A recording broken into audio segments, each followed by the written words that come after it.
오늘 로마서 강의 9번째 로마서 5장 1절에서 2절까지의 말씀을 같이 읽어보겠습니다. 그러므로 우리가 믿음으로 의롭다 하심을 받았으니 우리 주 예수 그리스도로 말미암아 하나님과 화평을 누리자. 또한 그로 말미암아 우리가 믿음으로 서 있는 이 은혜에 들어감을 얻었으며 하나님의 영광을 바라고 즐거워하느니라. 드디어 이제 이 즐거움에 대한 이야기가 나옵니다. 제가 5장 이렇게 준비하면서 제일 눈에 띄는 단어가 즐거움이었습니다. 우리가 지난 8주에 걸쳐서 복음에 대한 하나님의 의와 관련한 내용을 우리가 바울의 글을 통해서 나눴죠. 그리고 그 결론은 뭐였죠? 하나님이 우리 행위를 보시는 게 아니라 믿음을 보신다는 거예요. 이 믿음에 대해서는 제가 나중에도 또 드릴 말씀이 있지만 어쨌든 하나님은 믿음을 통해서 의롭다고 하시는 겁니다. 물론 이 믿음도 단순한 신념, 내가 어떻게 믿어봐야지, 그냥 이를 악물고 내가 믿어봐야지, 이런 개인적인 노력의 차원이 아니라 바울의 말대로요, 믿음이 뭐냐? 성경에서 말하는 믿음은 일하지 아니했음에도 불구하고 경건하다고 칭해 주시는 하나님을 믿는 믿음에 대한 거래요. 그러니까 믿음은 그냥 무조건 이렇게 내가 저 사람 믿을 거야, 내가 저 사람을 끝까지 믿어야지, 내가 하나님을 한번 끝까지 믿어야지, 이거는 이제 물론 그것도 나쁘지 않아요. 그렇게 해야 되는 거예요. 그러나 여기서 우리가 이제 아브라함 이야기를 통해서 한계를 발견했죠. 그러니까 단순한 어떤 우리의 개인적인 노력과 그런 신념의 차원이 아니라 하나님이 이제 결국은 믿음도 우리에게 계시를 해 주시고 우리에게 믿음도 선물로 주시겠죠. 지난 시간에도 나눴지만 인간에게 있어서 이 사실이 쉽게 납득이 가지 않을 수도 있습니다. 하나님께서 인간의 행위의 대가로 의로움을 주셨다면 그것이 오히려 인간에게는 자연스러운 일일지도 모릅니다. 그런데 복음은요, 인간의 행위의 대가로 구원이 주어지는 게 아니잖아요. 일하지 않았는데도 얻어지는 선물과 같은 바로 그것을 구원이라고 성경이 말한다는 거예요. 그리고 우리가 지난 시간을 통해서 나눈 이 구원이 얼마나 위대하고 놀라운 것인가라는 것을 우리가 믿고 깨달았다면 그리스도인들에게, 그러니까 이제 진짜 저와 여러분들이 그 8주에 걸쳐서 또 뭐 이전도 마찬가지입니다. 우리가 그렇게 말씀을 배우고 우리 자신을 부인하고 십자가에 우리 자신을 못 박고 이런 어떤 정말 환난이면 환난이고 고난이면 고난이고 연단과 같은 이 과정을 통해서 이제 복음이 무엇인지를 알았다면, 하나님이 우리에게 정말 무엇을 주려고 했던지를 알았다면 그리스도인들에게는 이제 감격이 따르는 것이 당연한 일이라는 것입니다. 그 예가 바로 우리가 얼마 전에 나눴던 1만 달란트의 비유죠. 여러분, 도저히 갚을 수 없는 어마어마한 금액이었죠. 몇 조 원에 달하는 그 금액을 순식간에 빚을 탕감을 받습니다. 그런데 그 사람의 문제가 뭐였죠? 그 빚을 탕감받았는데도 다른 사람이 조금 빚진 것을 가지고 이제 괴롭혔다는 거예요. 그래서 이제 결국 그 빚진 종은 구원을 못 받는, 그래서 감옥에 가두라고 하죠. 그러나 여러분과 제가 우리가 받은 구원이 얼마나 크고 대단하고 엄청난 것인지를 알았다면, 인지했다면, 그리고 그 구원이 우리의 노력의 대가가 아니라 오로지 하나님으로부터 주어지는 선물이라는 사실을 알았다면 우리는 기쁨의 탄성을 지을 수밖에 없다는 겁니다. 오늘 로마서 5장은요, 지난 4장까지 그 치열했던, 우리 여름도 뜨거웠는데 말씀도 뜨거웠던 것 같아요. 계속해서 그 인간의 의 그리고 하나님의 의에 대한 이야기를 계속 나눴잖아요. 그런데 이제 그 인간의 의가 부서지고 이제 하나님의 의를 내가 받아들이고 그것을 믿기로 마음의 문을 열었다면, 그리고 그것을 가능케 했던 그리스도를 우리의 마음의 구주로 받아들인다면 우리는 하나님과 화평을 누릴 수 있는 사람이라고 말하고 있습니다. 그렇습니다. 사실 모든 것이 그러하지만 하나님께서 진짜 우리에게 주고 싶은 게 뭔지 아십니까? 그건 누림입니다. 누림, 기쁨, 즐거움, 다 같은 얘기입니다. 이걸 깨닫는 것이 정말로 중요하다는 겁니다. 앞으로 읽게 될 5장에서 우리의 눈에 띄는 말씀, 아까도 말씀드린 것처럼 즐거움이라는 표현이 계속 나오고 있습니다. 여러분, 때때로 복음을요, 희생하고 아프고 고난받고 맨날 뭐 죽는다 그러고 뭐 못 박으라 그러고 십자가 얘기하고 이러면 이게 전부인 줄 알 수 있어요. 복음은 마치 괴로운 거. 근데 물론 인간이 죄를 졌기 때문에 하나님께 나아가기 위해서 그런 과정들이 분명히 존재할 수 있습니다. 그러나 한 가지 우리가 오해하지 말아야 될 건 그게 전부가 아니라는 겁니다. 여러분, 산에 올라갈 때 산 정상까지 올라가는 건 분명히 힘이 들죠. 저도 얼마 전에 아이하고 동네에 있는 이제 그 산에 이렇게 올라가는 같이 가족들하고 올라갔었는데 그 올라가는 과정은 굉장히 힘들잖아요. 근데 그 과정에서 이제 정상을 딱 밟았을 때는 정말로 이렇게 홀가분하고 기쁘고 편안하잖아요. 그리고 잘 왔다라는 생각이 들죠. 그렇습니다. 복음이 그런 희생과 고난의 과정을 분명히 우리에게 말하고 있는 건 사실입니다. 그러나 그게 전부는 아니라는 겁니다. 우리가 보고 있는 복음서에서 예수님이 매일 힘들고 고통스럽고 아픈 시간만 보내신 것은 아니라는 거예요. 물론 고통의 정점으로 비춰지는 십자가라는 무거운 희생과 형벌이 예수님 앞에 놓여있던 것은 사실이지만 성경은 그렇게 예수의 죽음으로만 끝나고 있지는 않습니다. 복음이 우리에게 보여주는 마지막 결론이 무엇이었습니까? 그렇게 하나님의 뜻에 순종해서 십자가까지 지신 예수님이 죽으셨지만 부활하셨다는 거죠. 이게 복음서의 결론입니다. 그리고 복음서는 그렇게 부활하신 예수님이 제자들과 부활하셔서 사라지신 게 아니고요. 40여일의 시간을 또한 같이 함께 하셨다는 겁니다. 그러니까 복음서의 마지막은 그 모든 고난과 환난을 통해서 부활하신 주님과 다시금 그 기쁨의 시간을 누리는 걸로 복음서는 마무리를 하고 있습니다. 그러니까 복음의 끝은 뭐라고요? 죽음이 아니라 부활이고요.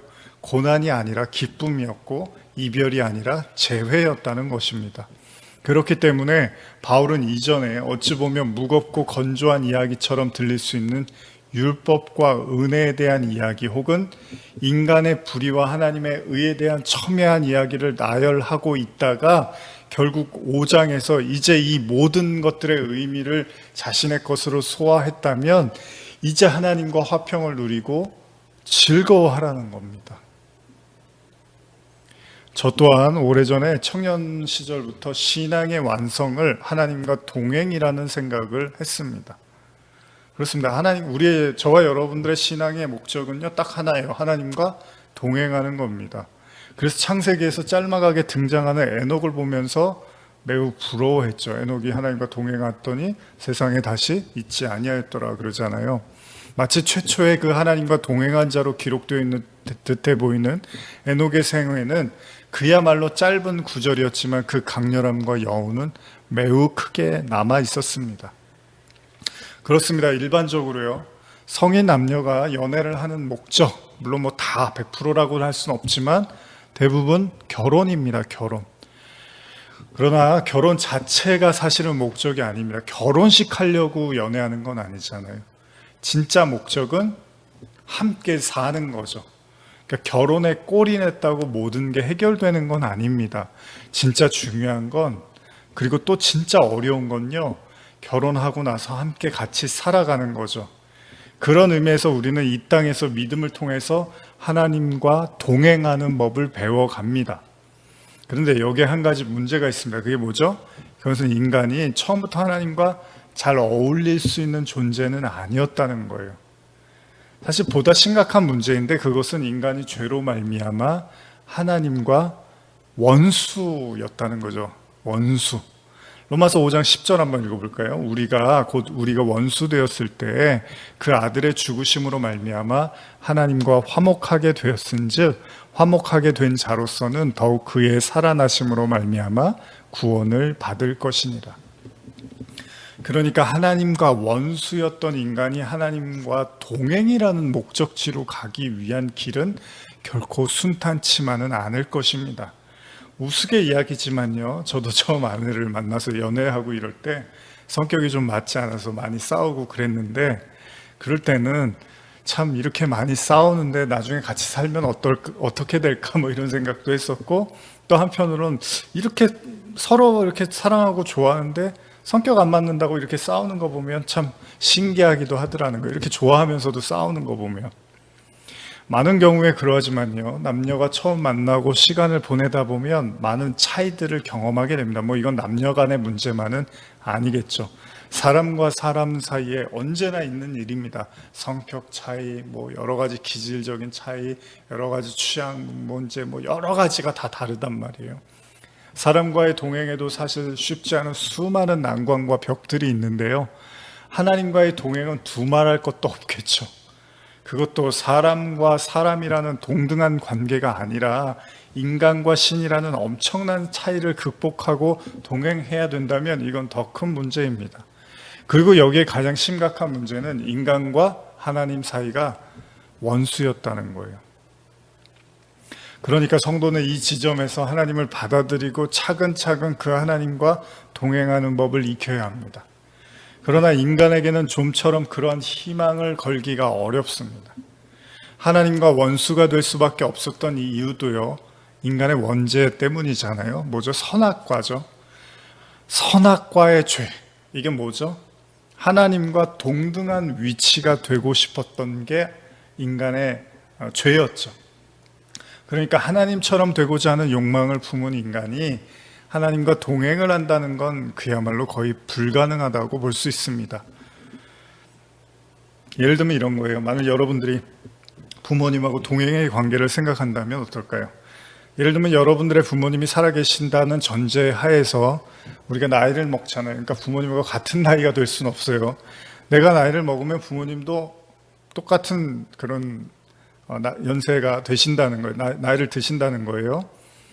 무슨 말이냐면 내가 부모님의 나이가 됐다고 해도 부모님은 또 그보다 더 많은 그 나이를 드시게 된다는 겁니다. 내가 나이를 먹는 만큼 부모님은 더 큰 어른이 되신다는 거예요. 아담과 하와의 문제가 뭐냐면요, 하나님과의 동행을요, 힘과 능력의 동등한 위치에 있을 때 그게 가능하다고 아담과 하와가 생각했는지도 모릅니다. 그래서 그들은 스스로 높아지는 쪽을 택했습니다. 그러면 하나님과 가까워질 수 있다고 생각했을지도 몰라요. 그런데 오히려 그 결과가 나빠집니다. 그들은 선악과를 먹자 수치심을 느끼기 시작했고 자신들의 모습에 실망해서 하나님을 피해 다니기 시작합니다. 어떻게 보면 선악과 먹고 하나님하고 더 가까워지려고 했는지도 몰라요. 그런데 먹고 나니까 하나님을 피해 다니더라는 거예요. 물론 아담과 하와가 선악과를 먹고 하나님을 자신의 수중에 두려고 했던 의도를 가지고 있었다고 생각하지는 않습니다. 이건 뭐 내가 하나님보다 세져 갖고 하나님을 억압하고 눌러야지, 이런 것 같지는 않아 보여요. 오히려 그들은 자신이 하나님처럼 되면 더욱 하나님하고 뭔가 친분이 있을 거라고 생각했는지도 몰라요. 그리고 이를 반증해 주는 것이 뭐죠? 이스라엘의 종교 지도자들의 모습이죠. 그들은 스스로 경건하고 거룩해지려고 부단히 노력했지만 그것이 오히려 예수에게 분노를 사게 했으며 심지어는 하나님과 무관한 끊어진 자들이라는 책망까지 듣게 됩니다. 우리가 한 가지 놓치기 쉬운 사실은요, 하나님이 말씀하시는 동행은요, 힘과 능력의 동등됨을 요하는 것이 아니라는 겁니다. 여러분, 드라마 같은 거 보다 보면 가정 형편이 서로 다른 남녀가요, 연애를 하면서 주변의 가족들로 인해서 많은 그 어려움을 겪는 걸 보게 되죠. 한쪽은 힘이 있고 돈이 있어서 다른 한쪽을 무시하고 심지어는 두 사람을 막 뛰어놓으려고 해요. 뭔가 환경의 차이가 있다고. 쉽게 말하면 사회라는 건요, 그런 차이를 인정하지 않으려고 한다는 겁니다. 인간관계 역시도요, 소위 비슷한 수준의 사람들끼리 지내는 것이 무탈하고 잘하는 것이라고 암묵적으로 가르치고 있는지도 모릅니다. 만약 우리 역시도 이런 관점으로 복음을 이해하고 신앙을 이해한다면요, 더욱 큰일입니다. 왜냐하면 우리가 동행해야 될 대상은요, 우리와는 엄청난 차이가 나는 하나님이시기 때문입니다. 그러니 이 차이를 극복할 수 있는 방법이 도무지 우리에게는 없다는 거예요. 차라리 세상이 말하는 형편의 차이라면, 뭐 그게 물질적인 거라든지 뭐 기타 등등의 거라면 어떻게든 노력해서 극복해 보려고 할 수 있겠지만, 인간이 신과의 차이를 극복하는 건 거의 불가능하잖아요. 아니, 불가능하잖아요, 그냥. 더군다나 그런 신과의 관계조차도 좋은 관계가 아니라 원수라는 최악의 관계에서 시작을 해야 된다는 거예요. 어쩌면 이런 사실은 우리에게 위기이고 절망이고 해답을 찾을 수 없는 막연한 절벽과 같은 사실일 수도 있으나, 반대로 우리에게 한 가지 명백한 해답을 주고 있는지도 모릅니다. 그건요, 처음 아담과 하와가 그들의 의도와는 다르게 하나님과의 관계가 틀어졌던 이유가 바로 그들이 하나님과 동등한 위치가 되려고 했다는 데 있잖아요. 그러면 역으로 하나님과의 관계를 다시 회복하는 길은 어떻게 하면 되겠죠? 하나님과의 동등한 위치를 차지하려는 인간의 숨은 욕망을 포기하는 데서부터 시작될 수 있습니다. 문제는요, 죄인이 된 인간 가운데는 바로 이런 인간의 숨은 욕망을 스스로 포기할 자가 단 한 사람도 없다고 바울이 그러죠. 모두가 다 죄를 졌으니까요. 그렇기 때문에 이렇게 하나님과의 끊어진 관계를 복원하기 위해서는 그 해법을 우리에게 보여줄 누군가가 인간에게는 반드시 필요했다는 거죠. 왜냐하면 인간 스스로는 어떻게 해도 하나님과의 관계를 복원할 힘도 방법도 능력도 아무것도 없기 때문입니다. 아니라고 하면서도 인간은 또다시 스스로의 힘으로 거룩해지는 것만이 하나님과 가까워지는 길이라고 여기고, 또다시 율법을 의지하고 자신의 행위와 선을 의지하며 하나님께 나아가려고 했던 것이 바로 이스라엘 백성이 보여준 모습이었잖아요. 그리고 하나님은 그런 당신의 백성들을 향해서 어떻게 하죠? 한 제물을 준비하시죠. 잘 생각해 보시면 이 하나님과 인간의 관계가 끊어지고 원수의 관계가 됐지만 하나님이 인간에게 해법을 주시는 거예요. 예수라는 제물을 준비하십니다. 예수 그리스도를 우리에게 보내주시죠. 자, 그런데 그 예수 그리스도는 어떤 분이냐? 바울이 빌립보서에서 그리스도 예수를 소개하면서 이렇게 말합니다. 빌립보서 2장 5절에서 8절인데요. 너희 안에 이 마음을 품으라. 곧 그리스도 예수의 마음이니 그는 근본 하나님의 본체시나 하나님과 동등됨을 취할 것으로 여기지 아니하시고 오히려 자기를 비워 종의 형체를 가지사 사람들과 같이 되셨고 사람의 모양으로 나타나사 자기를 낮추시고 죽기까지 복종하셨으니 곧 십자가에 죽으심이라. 여러분, 그리스도 예수의 마음을 품으라라고 이렇게 바울이 이야기하면서 이런 표현을 씁니다. 그는 근본적으로는 하나님의 본체시나 하나님과의 동등됨을 취할 것으로 여기지 아니하시고, 이렇게 말을 하고 있어요. 이걸 현대어로 제가 한번 읽어드릴게요. 빌립보서 2장 6절 7절인데요. 그리스도께서는 하나님이면서도 하나님으로서의 권리를 요구하거나 거기에 집착하지 않으셨습니다. 오히려 그 큰 능력과 영광을 버리고 종의 형상을 취하여 우리와 똑같은 인간이 되셨습니다. 인간의 형상을 입으셨습니다. 이렇게도 번역을 하고 있습니다. 사실 우리가 십자가를 이해함에 있어서 반드시 생각해야 되는 것은, 십자가는요, 하나님과 끊어진 인간 관계, 인간과 하나님과의 관계를 다시 복원하는 데 그 목적이 있는 거잖아요. 그렇다면 우리가 지금까지 나눴던 인간이 하나님과 원수가 될 수밖에 없었던 가장 큰 이유는 인간이 하나님의 자리에 올라가서 하나님과 관계를 가지려고 했다는 거예요. 근데 그게 하나님이 보시기에 좋은 방법이 아니었던 거예요. 여기서 좀 더 깊이 있게 생각해야 되는 게 있는데, 하나님께서 관계를 맺는 법은 예수 그리스도를 통하여 잘 나타나는데요. 그것은 예수가 하나님의 본체이심에도 그런 권위를 내세우시는 것이 아니라 오히려 자기를 비워서 종의 형체, 즉 인간과 같은 모습으로 되셨다는 거예요. 그러니까 유일하게 하나님과의 관계를 복원하는 비밀을 가지고 계셨던 분이 바로 예수 그리스도셨다는 겁니다. 무슨 말이냐면 바벨탑처럼요, 인간의 힘과 노력을 다하여 쌓고 또 쌓아서 하나님의 높이까지 다다르려는 것이 하나님과의 관계의 회복이 아니고요, 오히려 낮고 낮아져서 인간 수준까지 내려오시는 하나님이신 예수를 받아들이는 것이 유일한 하나님과의 관계의 회복이라는 거예요. 우리가 쌓아서 올라가는 게 아니라 내려오신 하나님을 받아들이는 거라는 거예요. 이게 왜 복음에 나타난 하나님의 의와 관계가 있냐면요, 진정한 그리스도를 받아들이는 믿음은요, 바로 인간의 방법을 포기할 때 비로소 가능해진다는 거예요. 여기서 좀 더 생각해 보면요, 하나님의 사랑이라는 것은 쉽게 말하면 하나님은 인간을 사랑하기 위해서 자신을 비우고 자신을 포기하는, 즉 예수 그리스도를 통해서 자기 부인을 보여주셨잖아요. 예수님이 어떻게 부인하셨죠? 하나님과 본체시나 하나님과 동등됨을 취하지 않고 인간의 모습으로 낮아지고 낮아져서 여기 오신 거, 그걸 자기 부인이라고 하는 거잖아요. 그러니 이것도 참 재미있는 거예요. 예수님이 그렇게 하늘에서 자신을 부인하고 땅으로 내려오셨으니 그런데 인간이 그 하나님께 나가는 방법을 자기를 더 쌓고 싸서 강화시켜서 하나님께 나가려고 한다고 하면 그 예수의 가르침, 그 하나님의 제사, 제물이 헛되어져 버린다는 거예요.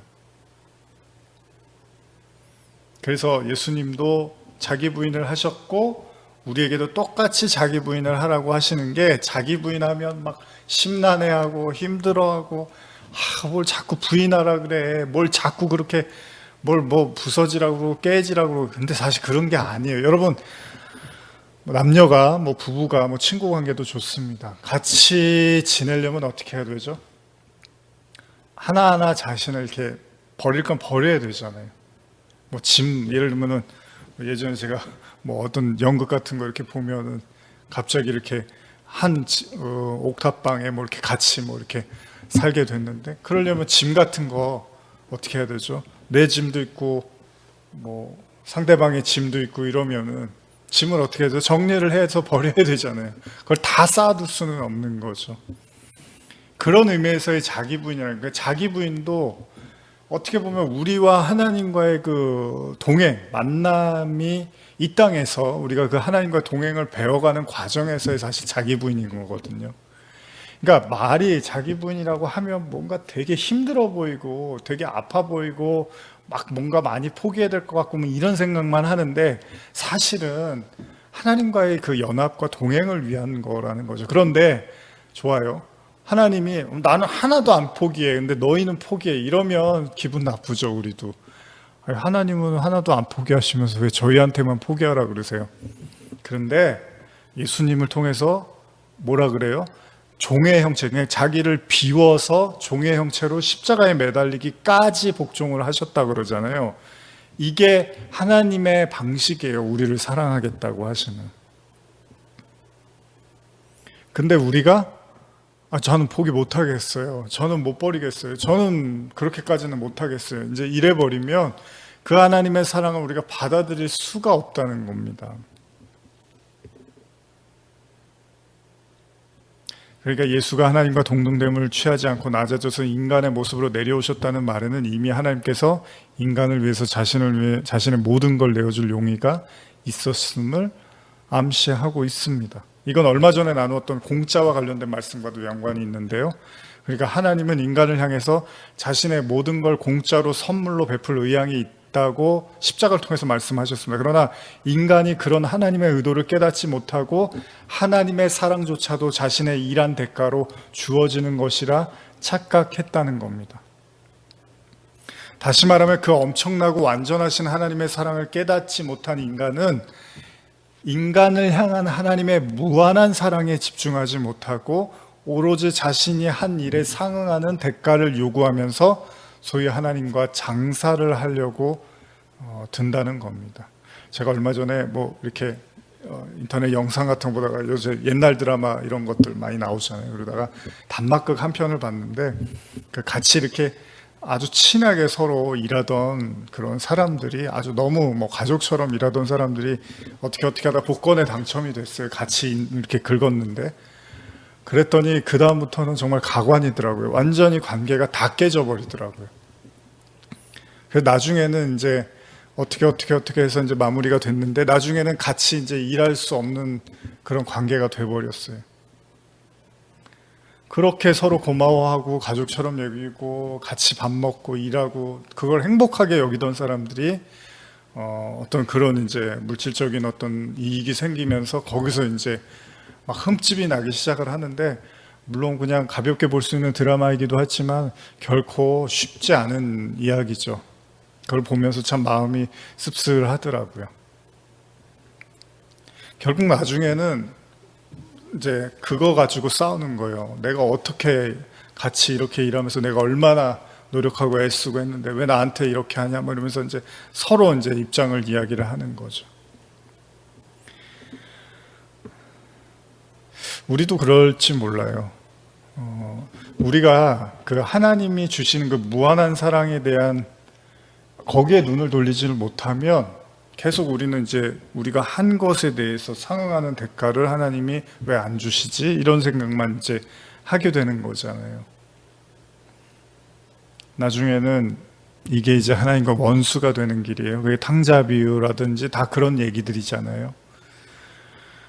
선악과의 범죄의 핵심은요, 인간이 하나님을 동반자 혹은 동행의 대상으로 여긴 게 아니라 하나님을 거래의 대상으로 삼으려고 했다는 것입니다.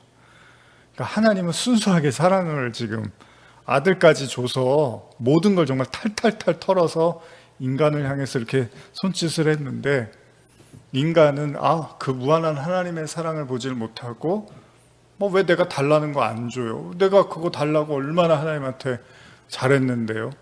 그러면서 거래의 대상으로 삼으려고 했을지도 모른다는 겁니다. 그래서 하나님은 예수를 보내서 자신의 마음을 계시한 거잖아요. 그건 나의 사랑은 너희가 일한 것에 대한 대가를 주는 것이 아니라 하나님 신임에도 불구하고 그 당신의 백성을 위해서 자신을 다 포기해서라도 모든 것을 내어주시겠다는 거잖아요. 하나님께서 예수를 우리에게 주셨다는 건 하나님은 당신의 백성을 위해서 모든 걸 다 줄 용의가 있다는 거예요.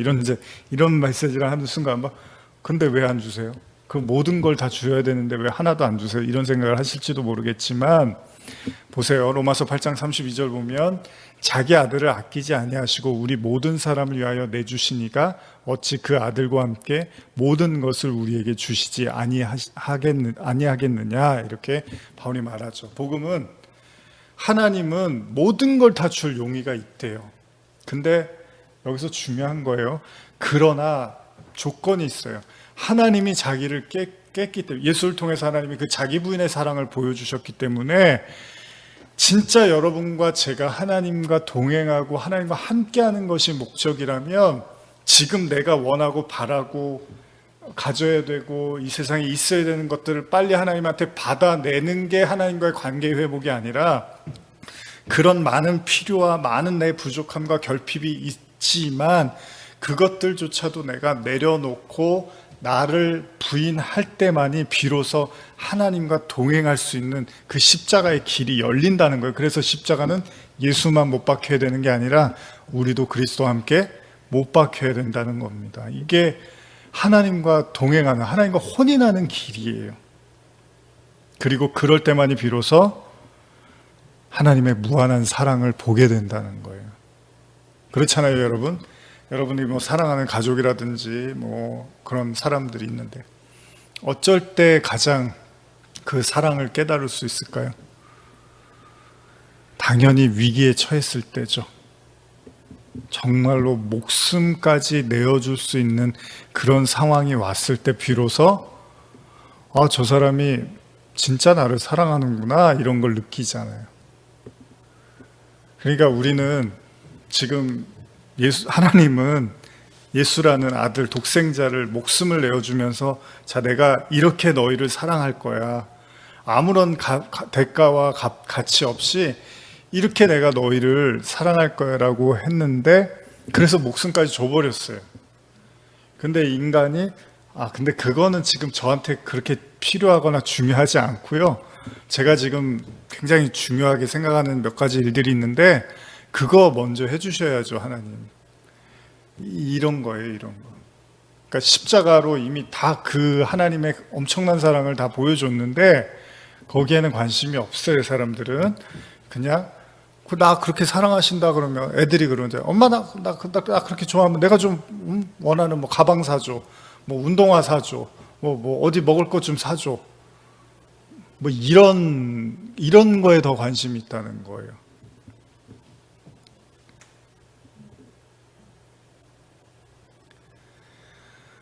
복음은 하나님의 무한한 사랑을 먼저 깨닫는 겁니다. 먼저 그 나라를 구하라는 게 그런 얘기예요, 여러분. 먼저 그 나라와 의는, 복음에 나타난 하나님의 의가 사랑이잖아요. 십자가잖아요. 그리스도잖아요. 그거 먼저 깨달으면, 그래서 예수님이 나중에 뭐라 그래요?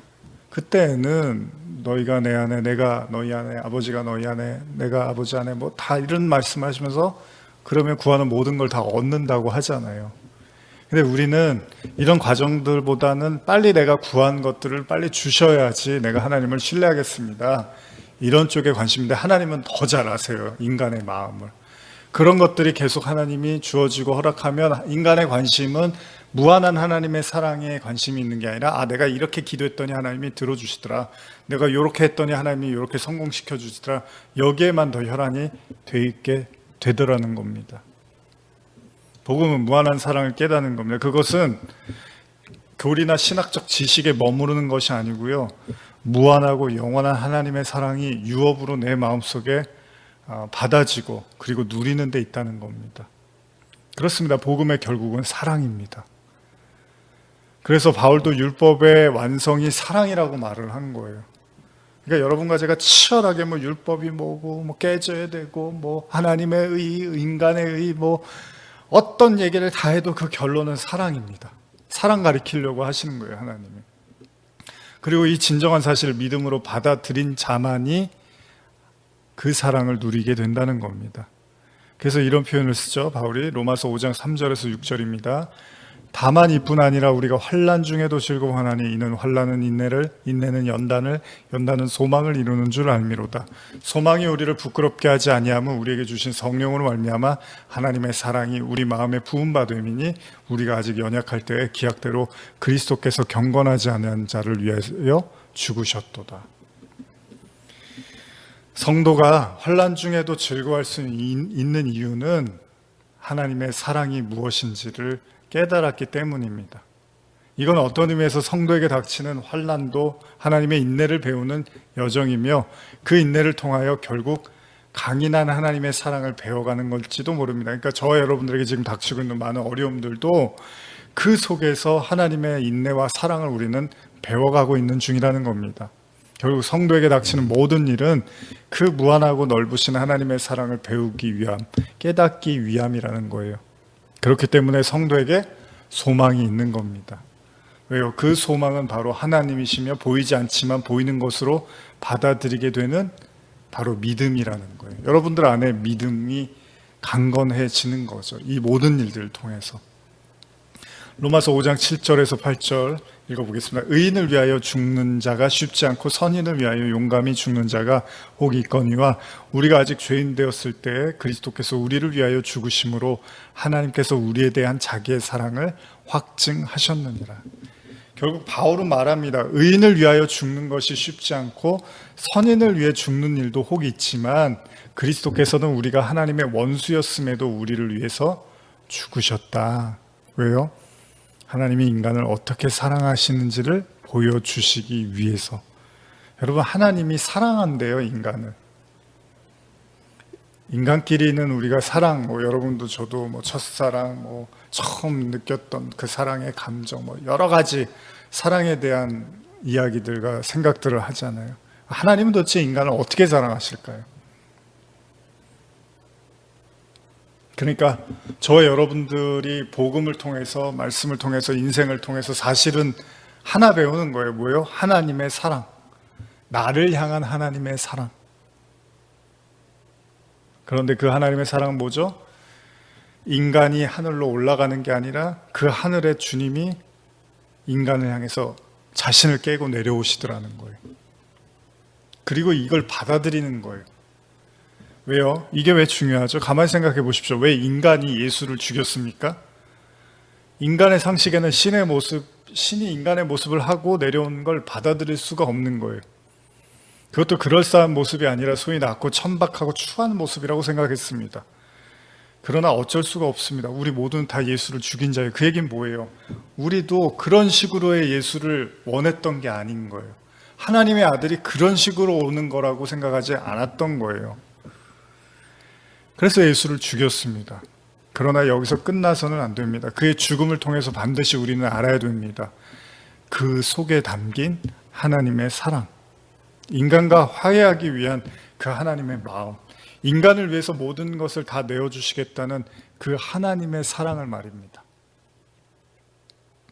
그러니까 꼭 하나님과 끊어진다는 건요, 단순히 그가 종교 생활을 하고 있느냐 아니냐가 아니라 그 무한한 하나님의 사랑을 자기 부인을 통해서 받아들이면 구원이지만, 아무리 하나님이 예수의 십자가를 통해서 무한한 사랑을 다 보여주셨음에도 불구하고 여전히 자신의 노력과 대가로 구원을 얻으려고 든다면 결국 그 하나님, 사랑의 하나님을 장사치로 격화시키는 꼴이 된다는 겁니다.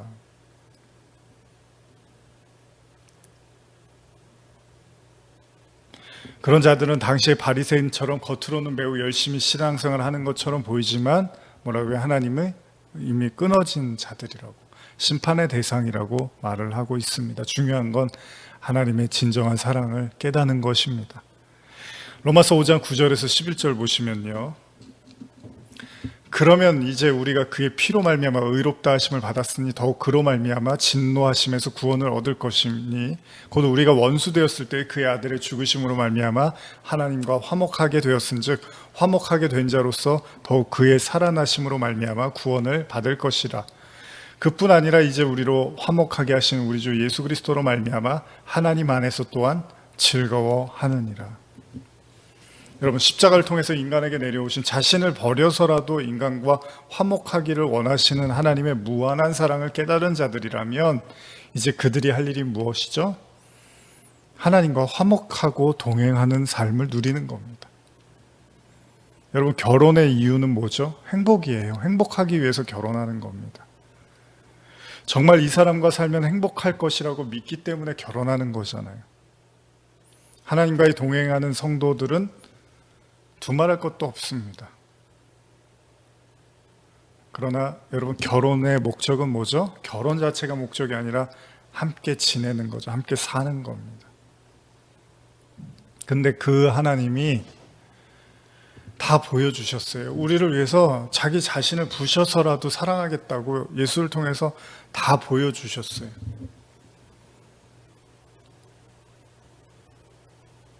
그걸 여러분과 제가 알면, 그걸 인정하고 그걸 믿음으로 받아들이면 어떻게 성도가 즐거워하지 않을 수 있겠냐는 거예요. 그 영원하신 일자가 자기를 깨트려서라도 우리를 사랑하시겠다고 말씀을 하시는데, 이 엄청난 사랑 앞에서 어떻게 성도가 기쁘지 않을 수 있겠냐는 거예요. 하나님은요, 오로지 당신의 그 사랑하는 백성들을 어떻게 하면, 그래서 시편 23편에 그러잖아요. 자기 이름을 위하여 의의 길로 인도하시는도다. 우리를 푸른 초장 쉴 만한 물가로 이끄신다고 하잖아요. 그러니까 우리는 그렇게 못 느낄 수 있겠죠. 현재의 어떤 우리의 삶에서는 뭐 하나님이 이렇게 해주는 것도 없고, 뭔가 하나님이 이렇게 좀 계셔도 계신 것 같지도 않고, 그런 불평과 원망이 많이 들 거예요. 근데 여러분, 십자가가 중요한 겁니다. 그런 거 있잖아요. 어떤 우리가 여러분과 어떤 관계를 맺는, 지금까지 관계를 맺는 사람들 이렇게 쭉, 여러분들 뭐 친한 사람이라든지 신뢰하는 사람이 있다면 그 사람이 뭐 매일 어떤 신뢰나 본심을 보여주지 않아도 어떤 중요한 순간에 보여줬던 어떤 그 사람의 모습, 그 사람의 어떤 헌신과 희생을 이렇게 오랫동안 기억하고 간직하는 경우가 있잖아요. 그래서 그 사람이 평소에는 뭐 그냥 평범하게 지냈는데 어느 한순간에 보여줬던 그 모습이 각인이 돼서 오랜 시간 이제 그 사람을 믿고 신뢰하는 경우가 있잖아요. 그러니까 여러분도 우리가 뭐 십자가 신앙, 십자가 하는데 그 중요한 게 뭐냐면, 아무리 힘들고 어렵고 뭔가 하나님이 안 계신 것 같고 이런 생각이 들 때요, 여러분 십자가를 생각하시면 되는 거예요. 그 십자가가 뭐라고요? 신이 자기를 부셔서라도 인간을 사랑하시겠다고, 그래서 독생자를 우리에게 주신 거잖아요.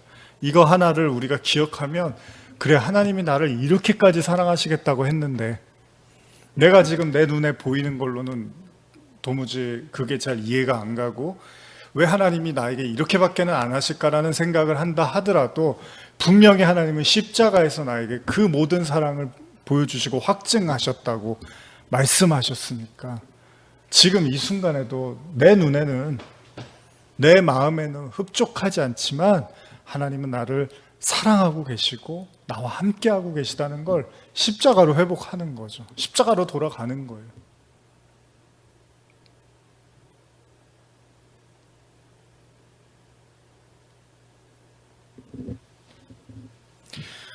물론 이렇게 하나님이 너무나 엄청나고 너무나 거대해서 그 하나님의 사랑을 배워가고 알아가는 여정이 성도들에게는 왠지 부담스럽고 고달플 수도 있습니다. 왜냐하면 선악과를 먹은 원죄의 그 마음이 우리 안에 여전히 숨쉬고 있어요. 그게 뭐죠? 우리도 아직도 옛사람, 은혜를 말하면서도 아직도 그 옛사람의 어떤 그 마음과 태도로 수시로 들락달락 하는 거예요. 왜요? 여전히 자신의 선과 의를 의지해서 하나님처럼 돼서 하나님과 거래하려고 하는 이런 옛사람의 마음이 여전히 우리에게 살아있기 때문에 우리에게는 이렇게 고달플 수 있어요. 두 마음 때문에. 하나님을 좀 있는 그대로 순수하게 받아들이고 싶은 마음도 있지만, 또 여전히 뭔가 내 의와 내 노력으로 하나님처럼 그 거룩해지려고 하는, 스스로 경건해지려고 하는 그 옛사람의 그 성품 때문에 이 다툼이 우리에게 첨예하게 우리 마음속에서 일어나고 있기 때문에 불편할 수 있어요. 이걸 자아라고 하는 거잖아요. 근데 어떻게 둘이 하나가 되려면 어떻게 해야 된다고요? 자기 부인을 해야 돼요. 이쪽도 부인해야 되고 이쪽도 부인해야 돼요. 근데 하나님 먼저 보여주셨어요. 자신이 신임에도 불구하고 독생자를 줘서 자신의 모든 걸 다 내려놓고 우리를 사랑하시겠다고 하신 걸 하나님이 먼저 보여주셨어요. 그러면 우리도 이제 그걸 따라가면 되는 건데, 이걸 못 놓는단 말이에요. 우리 자아를 못 놓으면 절대 하나님 사랑이 감지가 안 됩니다. 이게 탕자의 비유처럼 큰아들이, 아니 내가 지금까지 한 게 이렇게 많은데 아버지 나한테 뭐 잘해준 게 뭐가 있어요? 그랬는데 아버지 뭐라 그래요? 얘 이거 다 네 건데 이런다고요. 그러니까 아버지는 이미 큰아들한테 다 이걸 베풀 생각을 하고 있는데, 큰아들은 그 아버지 마음을 모르니까, 제가 한 거 많은데 아버지 도대체 저한테 해주신 게 뭐예요? 여기에만 이제 혈안이 돼 있는 거예요. 그래 아버지를 이렇게 격화시키는 거죠. 그러나 어느 순간에 우리의 그 인간적인 마음, 인과율이라고도 말했던, 어떻게 보면 하나님과 계산하고 장사하려고 하는, 그래서 하나님의 사랑을 순수한 하나님의 사랑으로 받아들이지 못하는 우리의 옛사람, 그 옛사람이 이 광야의 시간을 보내면서 어느 순간 점점 사라져 갈 것입니다. 그리고 그런 우리의 옛 자아가 부정되어지고 그리스도의 십자가의 온전한 사랑만 고스란히 우리가 받아들이고 그것을 노래하고 그것을 감사해하고 그런 은혜가 우리에게 부어질 때 비로소 성도는 그 모든 하나님의 사랑 앞에서 기쁨과 감사의 노래를 부르게 될 거라는 것입니다. 여러분, 자전거 타는 거 처음에, 물론 지금이야 뭐 많은 분들 다 타고 뭐 어려워하지 않지만, 처음 자전거 탈 때 굉장히 많이 넘어지기도 하고 그러잖아요. 근데 자전거를 넘어지면서도 왜 타죠? 뭐 스케이트라든지 뭐 그런 거 있잖아요. 자꾸 넘어지는데도 왜 타려고 하죠? 재밌으려고 타는 겁니다. 넘어지는데 막 아픈데 뭐 피나고 이를 악물고 타는 이유, 잘 타면 재밌으니까 재밌으려고 하는 거예요. 즐기려고 하는 거죠. 사실은 아프고 힘들지만 그것은 내가 이 자전거 타면서 바람도 느끼고 또 이렇게 좀 한참 가야 되는 길 편안하게 가려고 하고 이러면서 즐거움을 위해서 사실 자전거 타는 거잖아요. 운동도 하고. 뭐 간단한 비유이긴 하지만 여러분, 하나님도 목적이 하나라는 거예요. 인간에게 그 무한한 사랑을 인간이 깨닫는 순간, 믿게 되는 순간, 고백하는 순간, 하나님이 만드신 모든 이 피조 세계가 결국 우리에게 사랑, 하나님이 세상을 이처럼 사랑하사 독생자를 주셨다고 한 것처럼 이 모든 것들이 하나님의 사랑을 위해서 우리에게 존재케 하셨구나 라는 것들을 우리가 인정하고 고백하게 되면 그걸 동행이라고 하는 거죠.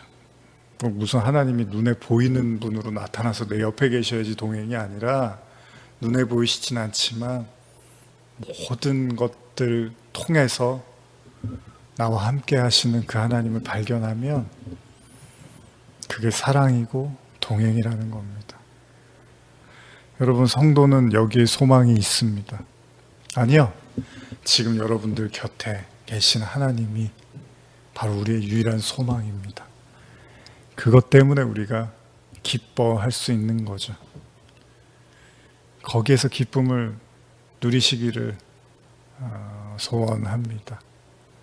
대단한 것, 눈에 보이는 것, 화려한 것, 그런 거 아니어도 나와 함께 하시는 그 하나님을 볼 수 있다면 성도는 어떤 환난 속에서도 즐거워할 수 있습니다.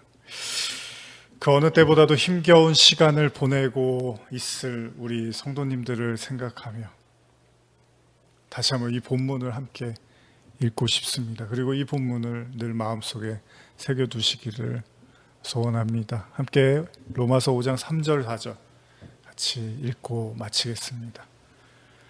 다만 이뿐 아니라 우리가 환난 중에도 즐거워하나니 이는 환난은 인내를, 인내는 연단을, 연단은 소망을 이루는 줄 알미로다. 기도하시겠습니다.